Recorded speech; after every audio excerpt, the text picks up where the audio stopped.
Hello students, मैं shine Luthra. आज मैं आपको कक्षा 6 का अध्याय 5 प्रारंभिक आकारों को समझना की प्रश्नावली 5.7 करवाऊंगी, जिसका पहला प्रश्न है सत्य या असत्य कहिए। हमें इन कथनों को बताना है कि इनमें से कौन सा सत्य है कौन सा असत्य। आयत का प्रत्येक कोण समकोण होता है, ये सत्य है, क्योंकि आयत हमारा इस तरीके से बनता है। इसका जो भी कोण, जितने भी कोण होते हैं, ये सब इसके समकोण होते हैं 90 डिग्री की, तो ये सत्य है। आयत की सम्मुख भुजाओं की लंबाई बराबर होती है। जो आयत की सम्मुख मतलब जो ऑपोजिट साइड्स होती हैं वो बराबर होती है, इसलिए सत्य है।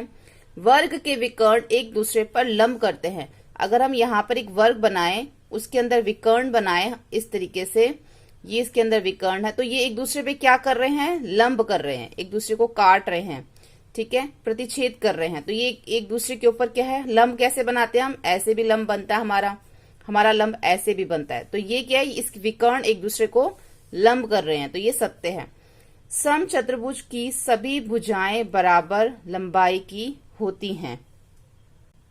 अब जो सम चतुर्भुज होता है, जिसको हम इंग्लिश में रोम्बस कहते हैं, उसकी जो चारों भुजाएं होती हैं वो बराबर होती है। जैसे यहाँ पे बना हुआ हमारा ये सम चतुर्भुज, इसकी जो चारों भुजाएं हैं ये क्या हैं, बराबर हैं, तो ये हमारा सत्य है। समानांतर चतुर्भुज की सभी भुजाएं बराबर लंबाई की होती हैं। अब समानांतर चतुर्भुज कौन सा होता है, पैरेललोग्राम।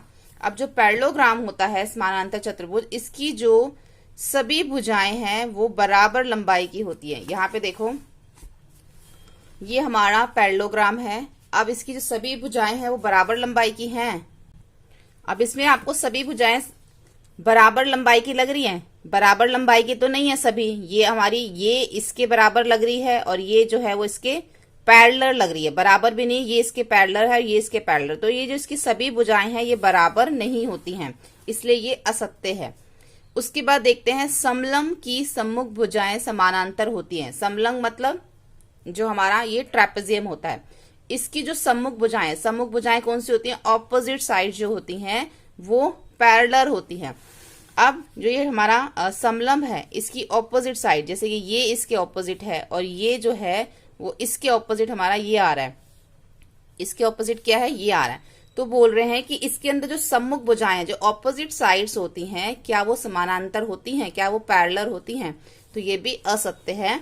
जो हमारा समलंब होता है उसमें हमारी सम्मुख भुजाएं समानांतर नहीं होती, इसलिए ये असत्य है। उसके बाद प्रश्न 2 है, निम्नलिखित के लिए कारण दीजिए। जो हमें नीचे कथन दिए हुए हैं हमें इसके कारण बताने हैं। वर्ग को एक विशेष प्रकार का आयत समझा जा सकता है। वर्ग को एक विशेष प्रकार का आयत समझा जा सकता है। क्यों समझा जा सकता है, उसका रीजन बताना है। क्योंकि आयत और वर्ग की सभी भुजाएं और कोण एक समान होते हैं। अगर हम आयत बनाएं, पहले हम वर्ग बनाते हैं, अगर हम वर्ग बनाएं या हम आयत बनाएं, अब इसके अंदर इसके भी सभी कोण 90 डिग्री के हैं, समकोण है, इसके भी जो सभी कोण है वो समकोण है। तो इन दोनों के जो कोण है वो क्या होते हैं, 90 डिग्री के होते हैं। और इनकी जो जैसे आयत है, इसकी ऑपोजिट साइड्स जो हैं वो बराबर होती हैं, सम्मुख भुजाएं जो हैं वो एक समान बराबर होती हैं। अब इसकी जो चारों हैं वो बराबर होती हैं। अब इसकी अब चारों बराबर कह लो या ऑपोजिट बराबर कह लो, एक ही बात हो जाती है। अगर आपको इसके ऑपोजिट जो ये है, जैसे ये 4 सेंटीमीटर है तो इसके ऑपोजिट ये भी 4 है, ये अगर 4 है तो इसके ऑपोजिट ये भी 4 है, तो इसको हम ये भी कह सकते हैं कि इसकी ऑपोजिट साइड्स बराबर होती है, जैसे कि आयत में होता है। ऐसे वर्ग को भी हम कह सकते हैं, लेकिन वर्ग की चारों भुजाएं तो एक बराबर होती हैं। लेकिन अगर हम इसको ये कहें कि ये इसके ऑपोजिट ये बराबर है, इसके ऑपोजिट ये बराबर है, तो वो भी हम गलत नहीं होगा, ठीक है। तो इसलिए हम कह सकते हैं कि आयत और वर्ग की सभी भुजाएं और कोण एक समान होते हैं, इसलिए ये हमने इस कथन को, इसका कारण बताया। दूसरा कथन है, आयत को एक विशेष प्रकार का समानांतर चतुर्भुज समझा जा सकता है। किसको, आयत को एक विशेष प्रकार का समानांतर चतुर्भुज समझा जा सकता है, क्योंकि इसकी विपरीत भुजाएं बराबर और समानांतर होती हैं।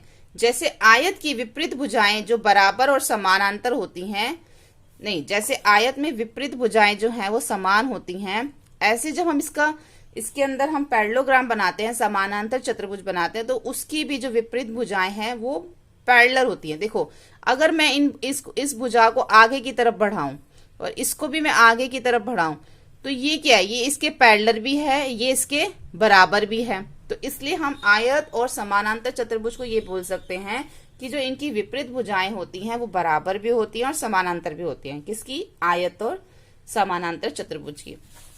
उसके बाद थर्ड है, वर्ग को एक विशेष प्रकार का समचतुर्भुज समझा जा सकता है। अब जो वर्ग होता है वो हमारा इस तरीके से होता है, ठीक है, और जो हमारा समचतुर्भुज है वो हम इस तरीके से भी बना सकते हैं, इस तरीके से होता है।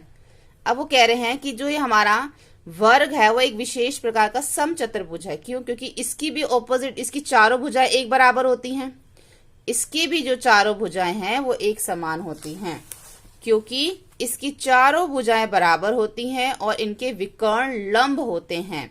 अगर हम यहाँ पे जो हमने ये बनाया है, अगर मैं इसको ऐसे इसके विकर्ण बनाऊं तो ये लंब है, इसमें भी अगर मैं विकर्ण बनाऊं तो ये भी लंब आ रहा है।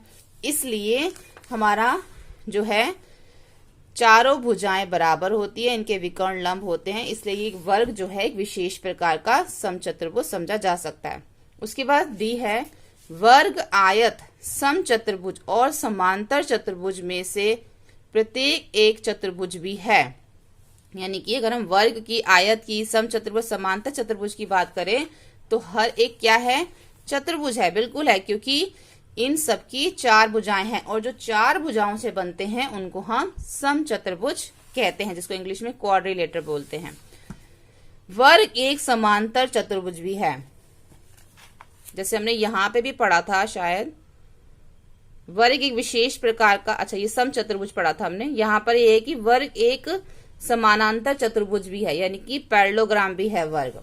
क्यों है? क्योंकि इसकी विपरीत भुजाएं बराबर और समानांतर होती हैं। जैसे वर्ग की विपरीत भुजाएं बराबर होती हैं, ऐसे ही इसकी जो हैं समानांतर चतुर्भुज की भी विपरीत भुजाएं जो हैं वो बराबर होती हैं और समानांतर भी होती हैं, ठीक है। जैसे ये मैंने ये वर्ग बनाया, इसकी जो है विपरीत भुजाएं क्या हैं? बराबर हैं, और इसको आप समानांतर भी कह सकते हो। ऐसे ही अगर आप बनाते हो समानांतर चतुर्भुज, ऐसा हमारा समानांतर चतुर्भुज होता है। अब इसकी भी जो है ऑपोजिट साइड्स आप इसके बराबर कह सकते हो, और ये जो है इसके पैरेलल भी है। इसलिए जो वर्ग होता है, और वर्ग एक समानांतर चतुर्भुज भी है, वर्ग एक समानांतर चतुर्भुज भी है, क्योंकि इसकी विपरीत भुजाएं बराबर और समानांतर होती हैं। उसके बाद प्रश्न 3 देखते हैं, देखेंगे एक बहुभुज सम होता है, एक बहुभुज सम होता है यदि उसकी सभी भुजाएं बराबर हो और सभी कोण बराबर हो। अगर किसी भी फिगर के, देखो एक जो बहुभुज सम होता है उसकी क्या होती हैं? सभी भुजाएं भी बराबर होती हैं और सभी कोण भी बराबर होते हैं। क्या आप एक समचतुर्भुज की पहचान करा सकते हैं? तो समचतुर्भुज क्या होगा? आप वर्ग लिख सकते हो, वर्ग एक जो है वो समचतुर्भुज है। क्यों? क्योंकि उसकी सभी भुजाएं भी बराबर हैं और उसके सभी कोण भी बराबर हैं, तो वो हमारा एक समचतुर्भुज बन जाएगा। रेगुलर क्वाड्रिलेटर जो है वो हमारा वर्ग होगा, इसलिए वर्ग एक समचतुर्भुज है, ठीक है। तो यहाँ पर जो है हमारी प्रश्नावली जो है 5.7 जो है वो कंप्लीट हो जाती है। होपफुली आपको ये वीडियो हेल्पफुल लगा हो। वीडियो हेल्पफुल लगे तो प्लीज आप इसे लाइक, शेयर, सब्सक्राइब करें। Thank you.